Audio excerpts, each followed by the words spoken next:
சவால் விட்டதை பாத்தியா? நாளைக்கு காலையிலக்குள்ள சிலையை கொண்டு வரேன்னு சொல்றாங்கன்னா கண்டிப்பா ஏதோ பெரிய பிளான் வச்சிருக்காங்கன்னு தான் அர்த்தம். ஐயோ, அப்ப நம்ம மாட்டிப்போமா? சிலை எடுத்தது மட்டும் நாமும் தெரிஞ்சது, ஊர் மக்கள் நம்மள சும்மா விட மாட்டாங்க. நம்மள மீறி அந்த அண்ணாமலையால எதுவுமே பண்ண முடியாது. கவலைப்படாதீங்க சார். நம்ம பிளான் படி ஊர் மக்களுக்கு அண்ணாமலை மேல லேசா சந்தேகம் வர ஆரம்பிச்சிருச்சு. அதனால இனிமே அண்ணாமலை என்ன சொன்னாலும் யாரும் நம்ப மாட்டாங்க. யோ, உனக்கு இன்னும் அண்ணாமலைய பத்தி முழுசா தெரியல. அவங்க சாதாரண ஆள் கிடையாது. அவங்க குலதெய்வ சிலையே தூக்கியிருக்கோம், அதுவும் அவங்க இருக்கும் போதே. நானே என்ன நடக்க போகுதுன்னு டென்ஷன்ல இருக்கேன். சார், அதான் சிலைய தூக்கியாச்சுல்ல, அப்புறம் என்ன டென்ஷன்? நீங்க ரிலாக்ஸா இருங்க, எல்லாத்தையும் நான் பாத்துக்கிறேன். யோ, வாய மூடிட்டு அமைதியா. சிலை காணாம போனது கூட பிரச்சனை இல்ல, ஆனா பழிய அவங்க மேல போட்டதுதான் இப்ப பெரிய பிரச்சனையே. அவங்க தான் மேல விழுந்த பழிய உடைக்கிறதுக்காக எந்த லெவலுக்கு வேணாலும் போவாங்க.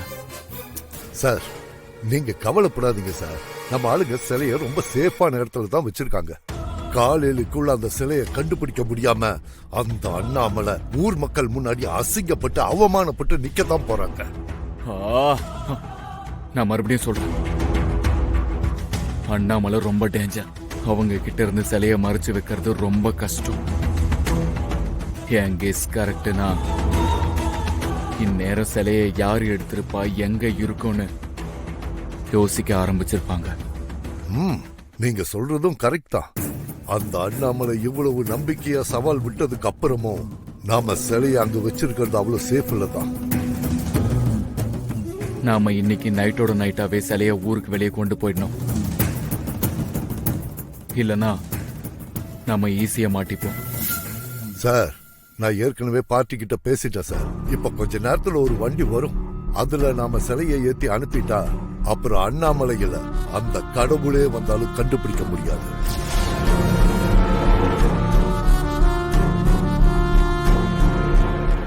சூப்பர். சிலைய மட்டும் ஊரை விட்டு அனுப்பிட்டா அதுக்கப்புறம் சிலைய கண்டுபிடிக்கவும் முடியாது, திருவிழாவை நடத்தவும் முடியாது. அண்ணாமலை, நாளைக்கு அந்த சிலை கிடைக்காம நீ அவமானப்பட்டு நிக்கணும். அத பார்த்து நாங்க கைத்தட்டி சிரிக்கணும்.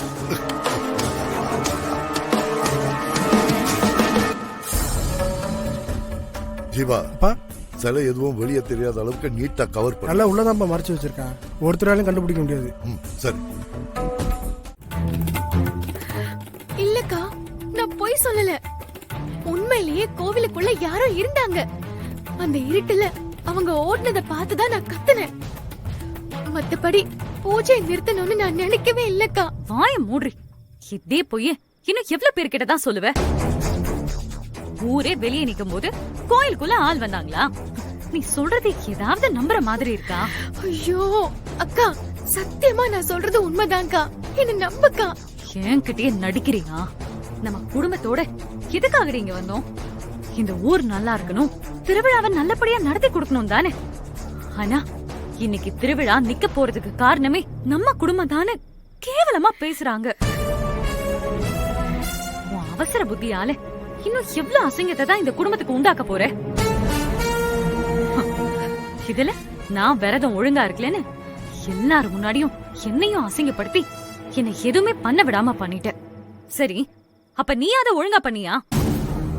அதையும் சொதப்பி இப்ப திருவிழா நிக்கிற நிலைமைக்கு கொண்டு வந்து நிறுத்தி இருக்க. உன்னால இப்ப இந்த ஊருக்கே கேடு வர போகுது. என்ன பேசிட்டு இருக்க? என் மருமகளுக்கு மத்தவங்கள வாழ வச்சுதான் பழக்கம், யார் வாழ்க்கையும் அழிச்சு பழக்கம் இல்ல. எப்போ சான்ஸ் கிடைக்கும்னு காத்துக்கிட்டே இருக்கியா? அவன் என்ன வேணும்னா அப்படி பண்ணா? இருட்டுல அவளுக்கு வந்த ஆபத்தை பார்த்து பயந்து கத்திட்டா. அந்த இடத்துல நீயோ நானோ யாரா இருந்தாலும் அப்படிதான் பண்ணிருப்போம். இல்லாத அவ கத்தனதுனால தானே இப்ப இவ்ளோ பிரச்சனையும். எல்லாரும் சிலைய நீங்க தான் திருடிட்டீங்கன்னு உங்க மேல பழி போடுறாங்க. இது நம்ம குடும்பத்துக்கே பெரிய அவமானம் இல்லையா? இந்த பிரச்சனைக்கும் வெண்ணிலாவுக்கும் எந்த சம்பந்தமும் இல்ல. இது யாரோ செஞ்ச சதி. வெண்ணிலா கோயிலுக்குள்ள யாரையோ பார்த்தேன்னு சொன்னதும் உண்மை. அவனுங்க வெண்ணிலாவை தாக்க வந்ததும் உண்மை. இவ சத்தத்தை கேட்டு அவனுங்க பயந்து தப்பிச்சதும் உண்மை. கோயிலுக்குள்ள நடந்த பிரச்சனைய பயன்படுத்தி சிலைய திருடினதும் உண்மை. இத ஊர் மக்கள் வேணா புரிஞ்சுக்காம இருக்கலாம், ஆனா எனக்கு தெரியும். இனிமே தேவையில்லாம வெண்ணிலாவை ஹர்ட் பண்ற மாதிரி பேசுன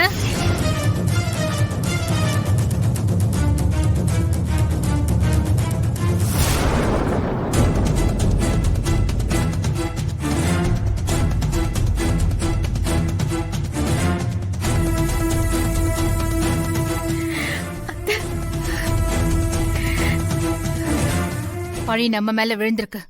அம்மன் சிலைய கண்டுபிடிச்சு அந்த பழிய நானே போக்குறேன். அது வரைக்கும் நீ மனச போட்டு குழப்பிக்காத. உனக்கு நான் இருக்கேன், நீ தைரியமாயிரு. இதை எப்படி ஃபேஸ் பண்ணணும்னு எனக்கு தெரியும்.